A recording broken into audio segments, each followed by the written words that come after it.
What's up, guys? I'm in Germany. I left home literally as the flag dropped at the end of today's race, the Azerbaijan Grand Prix. Literally the taxi was waiting outside. I waited for the checkered flag, grabbed my bags, ran outside, ran to the airport, jumped on a plane. Here I am in Munich. I'm here for a couple of days doing some filming for BMW around the release of a special new car they've got, but I can't really say much more than that because I'm embargoed, can't take any pictures, can't film anything, so there you go. I'll tell you when I can exactly what it is. But because we've just had a Grand Prix and we had an epic Formula E race, for those who might have caught that on Saturday, that was one of the craziest races I've ever commentated on. Unbelievable. So if you watched any of those, I'm hoping that lots of you have sent questions on either of those things. I put the call out for questions on the way to the airport and I flicked through Twitter a little bit earlier. I saw loads of them coming in, so we're going to try and crack through as many as we can. Loads to talk about. May not have been the most exciting race in the world, the Azerbaijan Grand Prix, but I still loved it. I always do. I've read so many negative comments on Twitter today about people saying it's so boring, Mercedes 1-2 again. I mean, we'll get into it more because there will be questions on this, but I don't buy that. I'm nowhere near ready to turn off from Formula One, which it seems lots of you already are. So I'm disappointed at that. I'm slightly surprised at that. Anyway, I thought it was great. It was a strategic masterpiece at places. There was still enough excitement to keep you on the edge of the seat, I thought, anyway. But let's get into some of the questions because there's lots of them. Thank you for all of those. At the end of the video, I will, of course, pick a winner for that amazing Kimi Raikkonen canvas that we've been giving away over the course of this weekend. So if you entered that, good luck. I will choose a single winner at the end of this video. Stay tuned.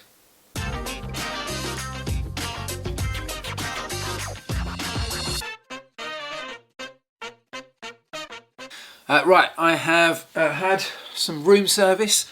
Got a couple of beers on the go and I have gathered up some of my favourite of all of your questions that you sent through, so thank you because there were loads after today's race and yesterday's amazing Formula E race.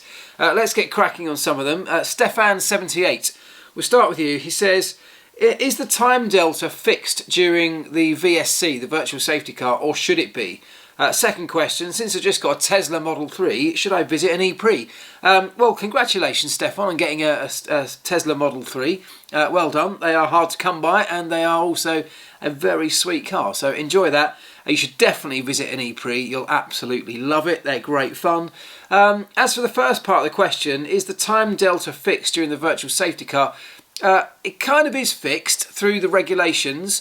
If you don't know how the timing works on the VSC, the FIA, before the teams turn up, or before we start running on an F1 weekend, the FIA will come up with a virtual safety car lap time that they have generated from what they think is a typical racing lap time. So if the racing lap time was 1 minute, let's say for argument's sake, they would come up with a virtual safety car lap time that's around about, it's normally about, I think it's somewhere between 30 and 40% slower than a standard racing lap time. That's not to the 100th of a second, that's probably to the nearest second. So they'll give the teams that information, that virtual safety car lap time, that becomes their delta that they have to then drive to once the virtual safety car is deployed. But because sometimes a virtual safety car is not even deployed for a full lap, doesn't have to be, they get a little readout on their dashboard, the drivers, which gives them a plus or minus every 50 metres as they trip each one of the timing loops on the little marshalling sectors around the racetrack. They'll get a plus or a minus to tell them whether they're above or below the virtual safety car lap time for that part of the circuit. And the regulations state, because they can't rigidly stick to that exact lap time, their plus and minus on the dash, it's obviously fluctuating. The drivers are trying to keep as close to that virtual safety car lap time as they can. They have to, in each one of those marshalling sectors, so between each one of the 50 metre measuring points, if you like, they have to be slower than the virtual safety car lap time at one point at least in each of those little tiny marshalling segments around the circuit. So essentially you can imagine it, and there's a very good video, in fact I'll link this video at the end, from Chain Bear F1, who I did a collaboration with, if you remember, at the start of the season. He's done a very good video on explaining exactly how the virtual safety car works. So I'll link that at the end. If you haven't seen that, it's worth going to watch. But I guess it kind of the easiest way to imagine it is, although there's no actual safety car on the track, you can imagine an imaginary or like a ghost car going around the racetrack at a set lap time. The F1 driver, although he can't see that ghost car, he gets the little plus or minus delta time on his dash. So he has to try and stay as close to that imaginary ghost car as he can all the way around the lap without going in front of it. On occasions, he might creep in front of it, and he'll get the readout on the dash then to say that he's quicker, and he has to then back off. And as long as he is backed off and behind that imaginary ghost car in each one of the individual sectors around the circuit, then that's absolutely fine. That's how it works. So it is monitored. That's how the gaps remain the same. There are tiny fluctuations, and they are tiny fluctuations, but I think it's a pretty fair way of doing it. Hassie26 says, why are Ferrari so much quicker in practice than everyone else, but when quali in the race comes, they get outpaced by Mercedes? They clearly run higher power unit modes than everyone else in practice. What's the reason for this? Won't that cause more wear in the power unit? Right, lots of people asking about this. Are Mercedes sandbagging? Why is it that we always get built up, our hopes get built up that Ferrari are going to win and dominate a race weekend, comes to qualifying in the race and they just fall back and Mercedes get it right? So to answer your question specifically, are they running higher power unit modes? Well, the truth is, I'm not even going to pretend I know the answer to that, because only they know the answer to that. I don't imagine for a second they're running their highest power unit modes, because they will be so limited in terms of the amount of use over a season that you have to restrict that to qualifying. I mean, what I wonder if Mercedes and others perhaps have developed a very accurate system now where they can extrapolate data from lap time and performance of the car in a certain power unit mode, let's say a lower power unit mode for Fridays, where they can do all of their running, their testing, their practicing at a lower power unit mode, but have very accurate data that tells them what will happen to various performance aspects of the car when they up the power unit mode. And if they've built that up, if they simulated that in a really accurate way and are able to rely on that information now, having proved it out through pre-season testing or in earlier practice sessions, well, maybe then they don't need to use higher power modes until it comes to the real deal, the moment on Saturday afternoon. And maybe they know exactly what's going to happen when they do use those because of this very accurate simulation. This is just me speculating because I genuinely don't know, and I don't think any of us do. There's no point in any of us saying they're clearly running higher power unit modes or Mercedes are clearly sandbagging. I genuinely don't buy their sandbagging. I think we're talking about tiny margins. And this is one of the things that people desperately need to realise, is that this is not a season that is written off already. Yes, Mercedes have got everything right in these first 4 races. They've dominated. The result sheet show it as an absolute whitewash. The reality is that there have been at least 2 races where Ferrari could have easily won those races. They probably had the opportunities to win those races and they threw it away. You know, and Mercedes haven't made those mistakes, and that for me is the biggest differences. Their drivers haven't made mistakes. Their engineering team, you know, the whole team haven't made mistakes at Mercedes, whereas they have at Ferrari. And it doesn't take very much at the highest level, which Formula One is. It does not take very much to just slip by a % or 2 in whatever aspect of your performance game it is that you make a slip up, or make a mistake, or don't get the absolute best decision outcome. It doesn't take much for that to then translate into a significant chunk of time on the racetrack or a significantly different changed outcome in the end result. So that's my take on it. I still think this is a season that's open. I think Ferrari can definitely come back. They can definitely make inroads and have better races than they've had so far. And there is not that much difference in the overall performance between that Mercedes and that Ferrari car. You know, Sebastian Vettel did not finish today's race very far behind the 2 Mercedes. You know, over the course of 51 laps, he did not end up far behind. And I think if Charles hadn't had that crash in qualifying, he would have been up there as well, and it could have been a very different story. So, to get back to your question, I don't know the absolute ins and outs of who's running what in practice. But yes, Ferrari seem to run higher, higher pace. Maybe Mercedes run higher fuel loads in practice than Ferrari do. We just don't know specifically, but yes, somehow they managed to switch it on between Friday and Saturday. And look, some of that will come from the work that happens at every team overnight on a Friday night, after looking at the data from a Friday, from the practice sessions, and making decisions and changes to the car based on that data. That's exactly what Fridays are for. And you can make significant gains to your performance between a Friday and a Saturday. That's the whole purpose of what a Formula One team does. So there's lots of reasons that the performance in a Mercedes can come good on a Saturday over and above what we see from a Ferrari on a Friday. But let's give it a little bit longer before we start to draw too many conclusions in that front. Costin Ionescu says, how would you describe Toto's leadership? Obviously this year the Mercedes team has a lower performing car and yet they are leading the championship. Okay, well, I immediately responded to that tweet by saying this: inspirational. And he came back and said, I was hoping for more words. Maybe you could elaborate in one of your clips. All right, I'll elaborate. So yes, I think Toto's leadership qualities, I do think it's inspirational. I absolutely look up to Toto, hold him in the highest possible regard in the way that he leads that team. He leads that team with example. He has a very open and honest leadership style, both within his team but also with us, with the media, with fans. I think the way that Mercedes operates in general towards fans and towards the media, particularly having worked within the F1 media, they are 100% the easiest team to work with. They are the most helpful team to work with. They provide perhaps more information than anybody else, and other teams are now starting to follow their model in that. So they kind of changed the game in that regard, and that all stems from the top, all stems from Toto. So that's why I say that. I would have some disagreement with the bit where you say, obviously this year the Mercedes team has a lower performing car and yet they're leading the championship. I don't think they've got a lower performing car. I think the Mercedes car is incredibly strong.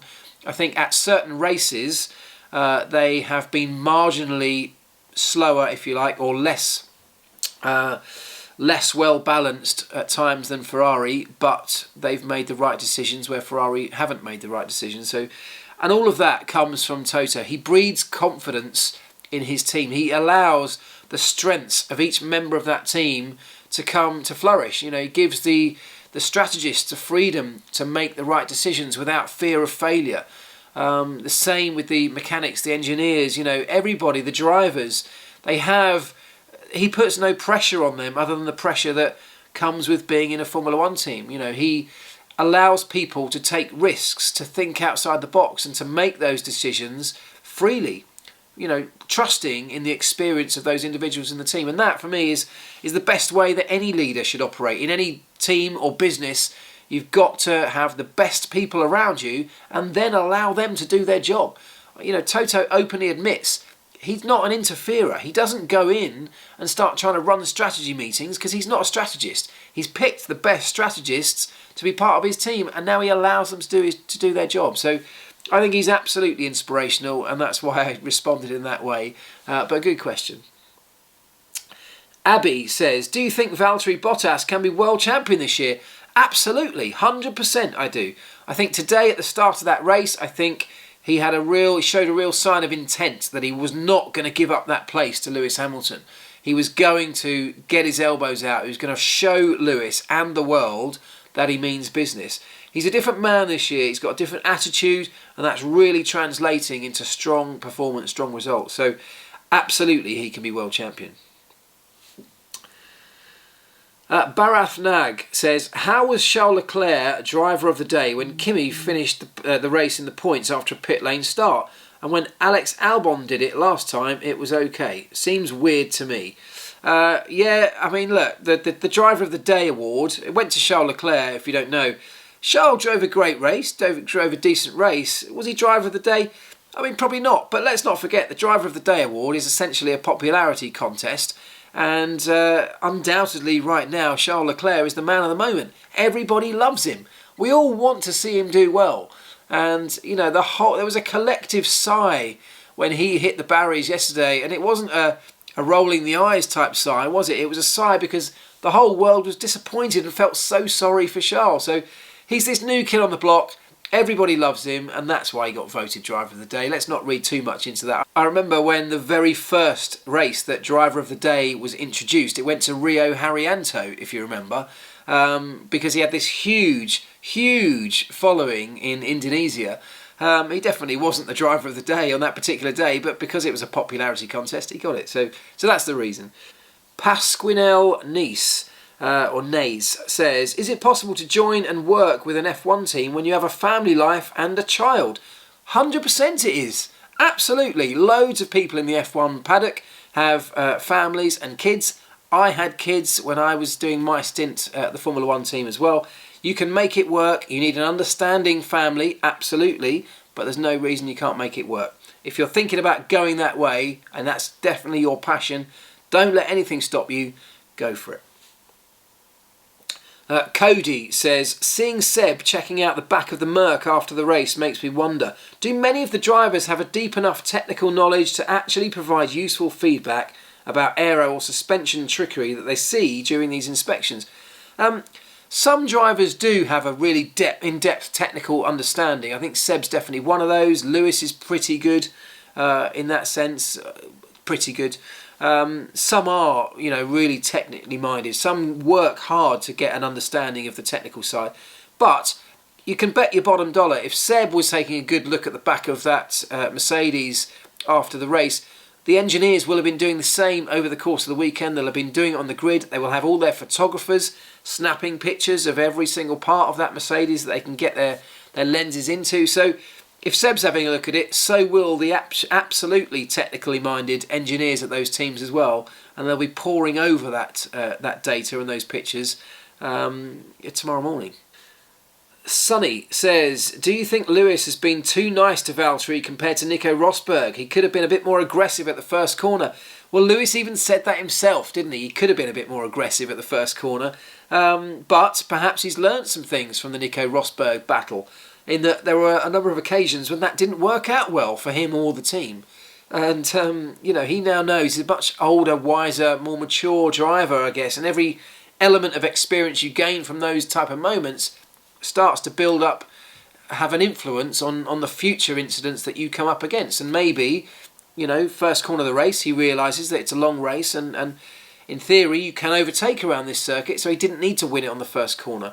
Valtteri perhaps had a bit more to prove, and perhaps in a psychological sense he felt he needed to stay in front at turn one, so he was maybe a bit more aggressive. So yeah, Lewis could have been a bit more aggressive, but I think he had the bigger picture in mind, and I'm sure he would have expected to be able to close up to the back of Valtteri Bottas and use either the slipstream or DRS or both to get by at some point in the race. I don't think he would have imagined that would have cost him the race going into turns 1 and 2. The F1 Debate Show says, do you think Leclerc cost himself a better result due to his crash in qualifying?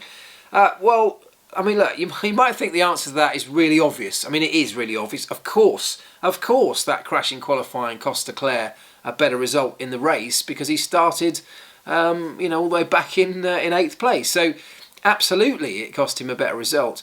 But that's the point. And the reason I brought this question in is not because the answer is so obvious, but because it highlights something that I was also talking about a moment ago, where we're talking about tiny details and mistakes. Mercedes haven't made any of those mistakes yet this season. Charles Leclerc could have stuck his car on pole yesterday. He was the quickest driver in the early part of qualifying. He was the guy who had the car underneath him, had himself hooked up around that racetrack. Let's just imagine for a moment he hadn't hit the wall and he had gone on to stick it on pole. Well, then maybe he could have not only perhaps won the race himself, but then the two Mercs are in a completely different race if they're not leading that Grand Prix today and they're not got clear air and total control over the race situation. Maybe they have to start squabbling amongst themselves, looking at different strategic options to defend from behind from the oncoming maybe Sebastian Vettel, but also look ahead to the Ferrari in front of them, trying to sort of make attacks and defence at the same time. So Their race would have been completely different had Charles put that on pole without that crash yesterday. And then we could have all been talking about maybe not another 1-2 from Mercedes, but perhaps Ferrari showing that they've got a car capable of beating Mercedes. It didn't happen because of a very small, although consequential, mistake from Charles Leclerc, a Ferrari driver, a member of that Ferrari team. And we're just not seeing those mistakes from Merc. And that is the biggest difference for me between the two teams. The cars, for me, very closely matched in terms of performance. Swinging slightly at different circuits towards one or the other. The biggest difference is the lack of mistakes at Mercedes and the absolute mistakes that keep cropping up in various departments at Ferrari. Scott Newton. When we see carbon brakes on fire, what is actually burning? Does the carbon itself reach an ignition temp? Does it really worry the team? So what you normally see when you've got brakes on fire, and it happens a lot. I mean, I remember sitting there in pit stops sometimes when we used to have refuelling going on, and we changed the tyres, we'd slung the new tyre back on, zipped the wheel nut on, and I'd be sitting there looking through the wheel rim as flames are licking up the inside of the wheel rim, and the cars are sitting there because we're now waiting for fuel to come in for another 5-6 seconds, and I'm sitting watching the carbon fibre brake ducts just burn away as flames start to lick through. Nothing you can do really at that point. What's actually burning generally in that situation is normally a little bit of tyre rubber, like a marble off the tyre, that's dropped onto the brake disc or onto the caliper, more likely, and immediately just catches fire. It doesn't really worry the team because as soon as the car gets moving, the airflow is so great going through the brake duct and over the car that it tends to put the fire out almost like that. And actually there's nothing really around that area that's too critical in most situations. So it's not really a worry, and it's normally only a bit of tyre rubber that's been picked up from somewhere and flung onto a hot brake caliper. That's the actual substance that's burning away. Shogun Manuel George says, why do drivers always lick their earbuds before putting them in? Well, look, it's a funny thing this, isn't it? Because we used to have them as well as mechanics. They're not just earbuds, they are moulded earplugs that sit into your ear. They have the radio, of course, so there's a little speaker in there as well. But they are perfectly moulded, so they're a real snug fit. So what we tend to do, and we did the same, and even as media, as TV people now, I have the same thing. If I'm working at a racetrack, you have the same moulded earplugs that the drivers have. So you pop them in your mouth to just moisten them, basically. Give them a good stick it in your ear, and it just slots into the ear a little bit easier.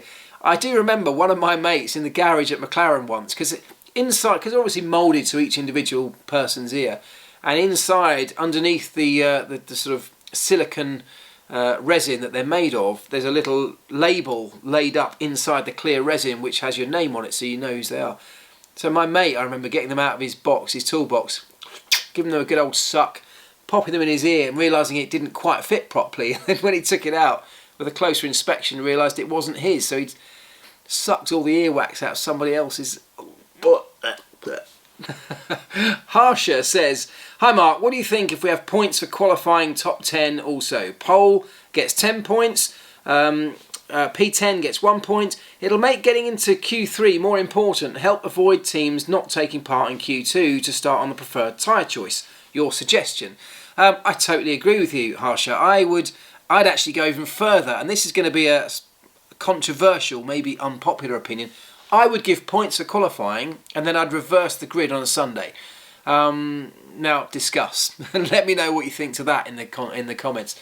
But look, all the while, I'd revamp point situation in F1, and I'm up for making big changes, and that would be one of them. Because if we take a set of race cars, we get the fastest one on a Saturday, and on a Sunday we put him at the front of the grid, and in order of how fast all of the cars are, we line them up on the grid, and we say, right, off you go. The fastest car is going to disappear in the distance. The next fastest car, he's going to try and chase him down, but he's going to be pulling away from the next fastest car that's back behind him. And gradually, over the course of a race, they all just space out and they spread out around the racetrack over the course of 50 or 60 laps. So why don't we just put the fastest car at the back? He's got his points for Saturday. That's made it all worthwhile. They have to go as quick as they can on Saturday because they need those points. Now he's at the back of the field and he's got to try and get his way to the front. Yeah, you might get the Mercedes, the Ferraris in the current situation getting to the front pretty quickly, but okay, fine. But he's still got to get there, hasn't he? He's still going to provide some action on the way. Further down the field, we're going to reach a point where actually it becomes really tricky, really close, where we've got the front of the midfield in terms of performance at the back of the midfield on the racetrack. And that battle could be incredible. So there you go. That's my opinion on that. I've held that opinion for quite some time. And I know it won't be that popular, or it's definitely a controversial one. But let me know what you think.